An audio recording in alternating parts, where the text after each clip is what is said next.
Hello students, welcome back again on my YouTube channel my exam solution. आज की इस video में हम पढ़ेंगे आपका जो है MPS 04 का ये एक अगला चैप्टर है, ये राजनीतिक शासन प्रणाली। राजनीतिक शासन प्रणाली क्या है और शासन प्रणाली की विशेषताएं और किस प्रकार से ये राजनीतिक प्रणाली चलती है, इसके बारे में आपका ये पूरा चैप्टर दे रखा है। MPS 04 का आपका जो है एक यूनिट है, ये आपका यूनिट 19 है, इसके बारे में हम पढ़ेंगे पूरा। तो स्टूडेंट्स आप वीडियो को एंड तक देखिए, आपका पूरा चैप्टर जो है यहाँ पे क्लियर हो जाए। तो राजनीतिक शासन प्रणाली यहाँ पे होती क्या है, सबसे पहले हम ये जानेंगे। राजनीतिक शासन प्रणाली वह प्रणाली है जो राजनीतिक संस्थानों के कार्यों की व्याख्या करते हैं। ये विभिन्न अधिकारियों के बीच विशिष्ट संबंधों का विश्लेषण करते हैं। तो राजनीतिक शासन प्रणाली जैसे कि नाम से पता चल रहा है, जैसे कि राजनीतिक शासन, जो राजनीति में जितने भी नेता हैं वो कैसे शासन करेंगे, उनके लिए एक प्रणाली होती है। ये उनके लिए जो है अधिकार उनके क्या होंगे, क्या उनकी शक्तियाँ होंगी, उसके बारे में इसमें बता रखा होता है। तो राजनीतिक शासन प्रणाली वह प्रणाली है जो राजनीतिक संस्थानों के कार्यों की व्याख्या करते हैं, यानी कि उनके क्या कार्य रहेंगे, राजनीति में जितने भी लोग होते हैं, जितनी भी एजेंसियाँ होती हैं, इन सब के क्या कार्य रहेंगे, ये सब राजनीतिक शासन प्रणाली से हमें पता चलता है। ये विभिन्न अधिकारियों के बीच विशिष्ट संबंधों का विश्लेषण करते हैं। यहाँ पे ये जो है अधिकारियों मतलब कि जितने भी नेता होते हैं, अधिकारी होते हैं, उनके बीच हम किस तरह से उनके जो है रिलेशन हम यहाँ पे तय करेंगे, क्या उनकी जो है यहाँ पे अधिकार हो सकते हैं हर एजेंसी के, तो ये सब तय करना जो है राजनीतिक शासन प्रणाली से तय होता है। अब कोई भी सरकार जो है विभिन्न राज्यों में अलग अलग जो है एजेंसियां देती हैं, अलग अलग संस्थाएं होती हैं जो कि उस राज्य के सारे जो है मुद्दों को देखेगी।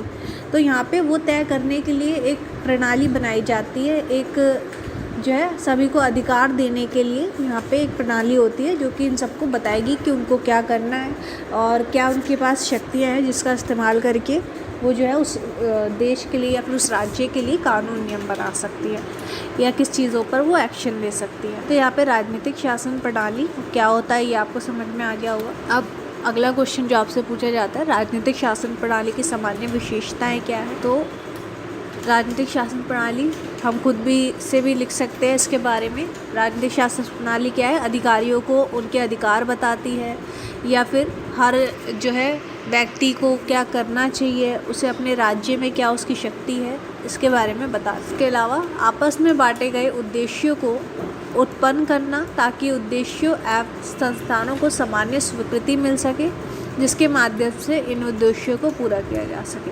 यहाँ पे इजी लैंग्वेज में मैं आपको बताऊँ, यहाँ पे आप लिख सकते हैं कि ये जो है अधिकारियों को क्या उद्देश्य पूरे करने हैं इसके बारे में बताती है। निर्णय निर्माण के लिए प्रक्रिया को प्रदान करना, क्या निर्णय लेना है, अगर किसी राज्य को नहीं पता होगा कि उसके क्या अधिकार है, क्या शक्ति है, तो किस प्रकार से जो है उन मुद्दों पर जो उसके राज्य के मुद्दे हैं उन पे कैसे कोई निर्णय लेगी, कैसे कोई फैसला लेगी। तो जो निर्णय निर्माण की प्रक्रिया होती है ये भी राजनीतिक शासन प्रणाली के द्वारा दी जाती है।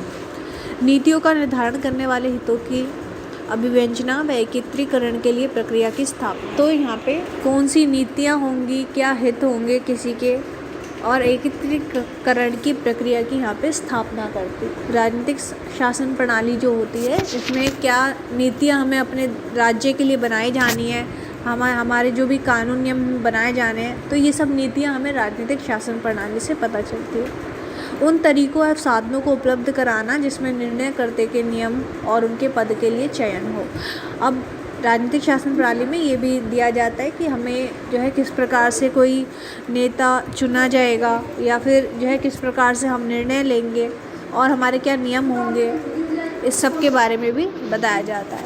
आत्मसंरक्षण के लिए सक्षम होना, इसके लिए सरकार द्वारा विभिन्न संस्थाएं बनाए जाते हैं जो ये कार्य करते हैं। आत्मसंरक्षण यानी कि किसी भी नेता को अगर कोई संरक्षण चाहिए यानी कि सुरक्षा चाहिए या किसी राज्य को कोई सुरक्षा चाहिए, ये उसके लिए क्या किया जा सकता है, ये भी राजनीतिक शासन प्रणाली में जो है लिखा होता है। और राजनीतिक शासन प्रणाली जो है विभिन्न संस्थाएं बनाती हैं जो ये कार्य करेंगे कि किसी राज्य की कैसे सुरक्षा की जाए। इसके अलावा और भी पॉइंट्स जो है आप इसके ऐड कर सकते हो। यहाँ पे मैंने आपको शॉर्ट में बताया है, आप इसके नोट्स हमसे लेंगे, उसमें फुल एक्सप्लेनेशन आपको दी होगी। अब इसका परिचालन कैसे होता है, राजनीतिक शासन प्रणाली जो है कैसे चलती है, तो इसके लिए जो है निर्देशों का संगठन, यानी कि सभी राजनीतिक शासन प्रणाली में सामान्य औपचारिक निर्देश संरचना होती है, जिसमें कार्यपालिका शाखा सबसे सर्वोच्च शिखर पर होती है।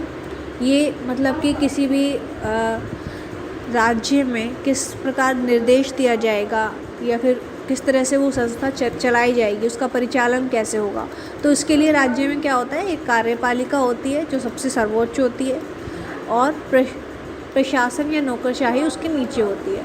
एक कार्यपालिका और नौकरशाही यानी कि जितनी भी एजेंसियां या फिर पुलिस है या जितने भी सरकार द्वारा ही अपनी सुरक्षा के लिए बनाए हुए जितनी भी शाखाएं हैं उनको नौकरशाही कहेंगे।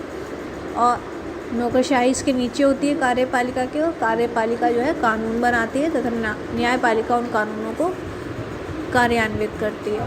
कार्यपालिका का क्या काम होता है, यहाँ पे कानून बनाएगी वो किसी राज्य के लिए, उसे राज्य को क्या करना चाहिए, और उन कानूनों को जो है कौन लागू करेगा, न्यायपालिका। तो ये जो है एक राजनीतिक शासन प्रणाली का हिस्सा है। इससे जो है हमें क्या करना है, मतलब किसी राज्य को क्या करना है और उसके कानून नियम क्या होने चाहिए, ये इसके द्वारा ही तय किए जाते हैं। शासनकर्ता अभिजात वर्ग ये भी जो है परिचालन में मुख्य भूमिका निभाते हैं। ऐसे लोग जिसमें सामान्यतः ऐसे लोग होते हैं औद्योगिक नेता, प्रबंधक, बुद्धिजीवी, राजनीतिक नेता, धार्मिक नेता, मुख्य हित व अन्य हितों के प्रतिनिधि, सभी अभिजात वर्ग इसमें सम्मिलित होते हैं। यानी कि एक नेता होते हैं और या फिर न्यायपालिका, कार्यपालिका तो अपना कार्य करती ही है, मतलब इस तरह से तो परिचालन होता ही है। इसके अलावा शासनकर्ता अभिजात वर्ग जो है, यानी कि बुद्धिजीवी या जो भी साइंटिस्ट होते हैं या राजनीतिक नेता होते हैं, धार्मिक नेता जो होते हैं, जो अपने धर्म को अपनाने के लिए लोगों को कहते हैं, और जो है वह मुख्य हित व अन्य हित के प्रतिनिधि, जैसे कि नागरिक समाज, वो समाज में जो है क्या हित, समाज के हित के लिए हम क्या कर सकते हैं वो तय करता है। वह सभी अभिजात वर्ग भी सम्मिलित होते हैं। तो ये सब मिलकर जो है शासन प्रणाली को यहाँ पे चला। शासन प्रणाली के क्या प्रकार हैं, ये भी क्वेश्चन आपसे पूछा जा सकता है। तो इसमें हमेशा ये जो है फर्स्ट ईयर में भी आपने पढ़ा होगा राजनीतिक शासन प्रणाली के प्रकार। प्रजातांत्रिक शासन प्रणाली, प्रजातंत्र के संसदीय रूप में विधायिका को सर्वोच्च शक्ति प्राप्त होती है। प्रजातंत्र यानी कि जो प्रजा के लिए किया जाता है उसके लिए विधायिका जो है इसमें यहाँ पे सबसे सर्वोच्च शक्ति मानी जाती है, जिसके अंदर वह कानून बनाता है, वह विधि का नियंत्रण करता है, सरकार के प्रधान की नियुक्ति अब निष्कासन भी करता है। तो ये सब जो हक है यानी कि सरकार का नियुक्ति करना, निष्कासन करना है, सब विधायिका के हाथ में। प्रधानमंत्री और उनके मंत्री परिषद तथा नौकरशाही एजेंसियों पर अब और स्वतंत्र नीति निर्णायक अंगों के रूप में उभर कर आए। तो यहाँ पे जो है नौकरशाही एजेंसियाँ, इन सब के भी हम जो है ये सब प्रजातंत्र के ही एक हिस्से हैं। प्रजातंत्र जो है पूरा इन्हीं से चलता है। प्रजातंत्र यानी कि लोगों द्वारा जो चला जाए, प्रजा द्वारा जो चला जाएगा, यानी कि जो प्रजा चाहेगी उसके हिसाब से कार्य करना। और ये जो एजेंसियां होती हैं, प्रधानमंत्री होती है, ये सब हमारी जनता की ही सुनते हैं, यानी जनता को जो अच्छा लगेगा वही इन्हें करना पड़ेगा। तो ये सब जो है इन्हीं के द्वारा चला जाता है और ये पूरी जो है प्रजातांत्रिक शासन प्रणाली कहलाती है। सत्तावादी शासन प्रणाली क्या है? इंपॉर्टेंट क्वेश्चन है स्टूडेंट। राजनीतिक शासन, सत्तावादी शासन प्रणाली क्या है? सत्तावादी जो सत्ता यानी शक्ति, तो जो शक्ति को चलाएगी, जो अपने ऊपर ज़्यादा शक्ति रखेगी, वो ऐसी शासन प्रणाली कौन सी होती है? तानाशाही इसमें दबाव के उपकरण को सावधानीपूर्वक पुलिस और सेना के माध्यम से विकसित किया जाता है। यानी कि जो पुलिस होगी, सेना होगी, ये अपनी शक्ति को दिखाएगी, इसके हिसाब से कार्य करेगी, जिसमें बचाव, अत्याचार, निगरानी तथा धमकाना भी सम्मिलित होता है। पुलिस क्या करती है? लोगों को धमकाती है कई बार, या जेल में बंद करने की उन्हें धमकी देती है, या मार पीट के या कानूनों का डर दिखा के लोगों को जो है डरा के अपनी शासन चलाती है अपना। सत्तावादी शासन प्रणाली कहलाती है। राजवंशी शासन प्रणाली होती है, ये जो पहले तक के टाइम में हुआ करती थी, राजवंशी यानी कि राजा का जब वंश जो चलता था, पहले राजा नेता बनता था, फिर उसके जो है जितनी भी पीढ़ियाँ थी वो सब जो है राजा बनती थी और वही पूरी प्रजा को चलाती थी। राजवंशी प्रणालियों में राजनीतिक शक्ति राजा के परिवार में आपस में बटी होती है, यानी कि राजा का जितना भी परिवार होगा, उसके भाई होंगे, उसका बेटा होगा, वही सब जो है पूरा मतलब पूरे देश को चलाएगा। तो यहाँ पे वही जो राजा का वंश होगा उसी की शासन प्रणाली होगी। ये पुराने टाइम में थी तो राजवंशी शासन प्रणाली से कहा जाए। यहाँ पे मैंने स्टूडेंट आपको ये जो है शॉर्ट में आपको बताया है, आपको एक्सप्लेन करने के लिए, समझाने के लिए। पर अगर आप इसके नोट्स लेंगे यहाँ पे तो इसमें जो है काफ़ी अच्छे से आपको एक्सप्लेन किया होगा किस तरह आप आंसर दे सकते हैं। इसके अलावा अगर आप अगर ये पॉइंट्स आप याद रखते हैं, राजनीतिक शासन प्रणाली के प्रकार, तो प्रजातांत्रिक शासन प्रणाली क्या है, सत्तावादी शासन प्रणाली क्या है और राजवंशी शासन प्रणाली क्या है, ये आपको यहाँ पे समझ में आ गया होगा। तो इसके बारे में आप अगर थोड़ा सा भी लिखते हैं तो आपके काफ़ी अच्छे मार्क्स यहाँ पे बन जाए। ये आपको याद रखना है स्टूडेंट्स। तो स्टूडेंट यहाँ तक अगर आपको हमारा वीडियो अच्छा लगा हो तो आप प्लीज़ वीडियो को लाइक करें और आप हमें कमेंट में भी रिव्यू दे सकते हैं, या आप कमेंट में कोई नेक्स्ट टॉपिक आप चाहते हैं तो वो भी आप हमें बता सकते हैं।